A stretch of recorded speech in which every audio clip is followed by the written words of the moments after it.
Samduslar bir hoş geldiniz. Bugün sizlerle YouTube'a koyduğum YouTube'da nece kanal atılır ve YouTube'a nece video koyulur ona bakmıştık.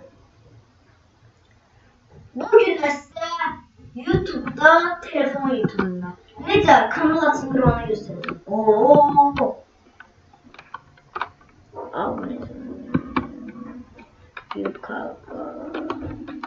Neyse yola göre geçsin. Neyse dostlar.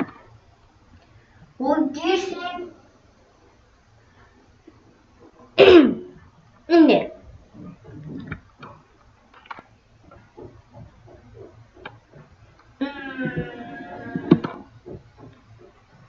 Sizin bir kanalınız varsa, yeni kanal düzeltmek istiyorsanız veya başka kanal açmak istiyorsanız, İki tane hesabınız varsa bir tanesi sizin video çekiniz, o birisi sizin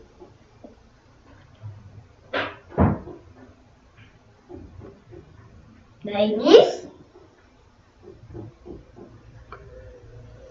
İşletmediğiniz kanalınız. Şimdi bu işletmediğiniz kanalınızı işletmek istersinizse Halik olsun tamam çalıştım ne yapmam Hastayım dostlar, deli gibi öskürürüm dostlar. Şimdi kanal değiştirmek istiyorsan iki tane Gmail'iniz var. Üstteki Gmail'e girirsiniz ve oturumu bağlamak istiyorsanız aşağıda oturumu kapatılır.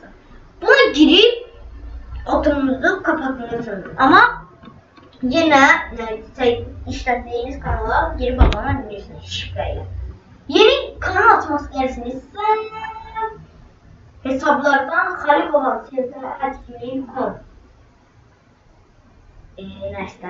Gmail'in üstünde plus var. Hesapların yanında sağında plus var. Buna basıp kanal ayarlıyorsunuz. Ben size buradan oturumunu alayım. Dostlar. Şimdi buradan siz kitaplıklar yersiniz. Buradan başlayın. Girsiniz ona.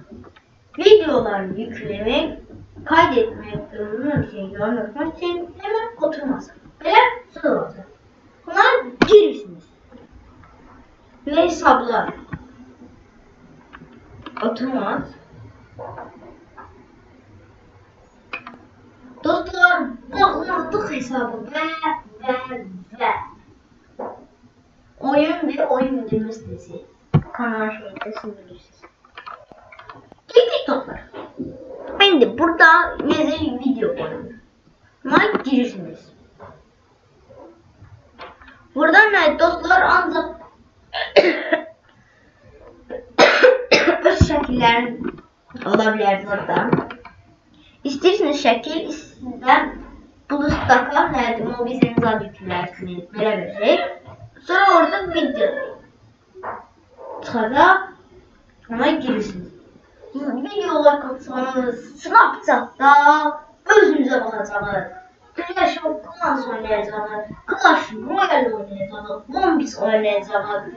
Instagram'da Gmail'den yazarak beni takip edersiniz. Dünyanın en satınlarını oynayalım. Neyse dostlar.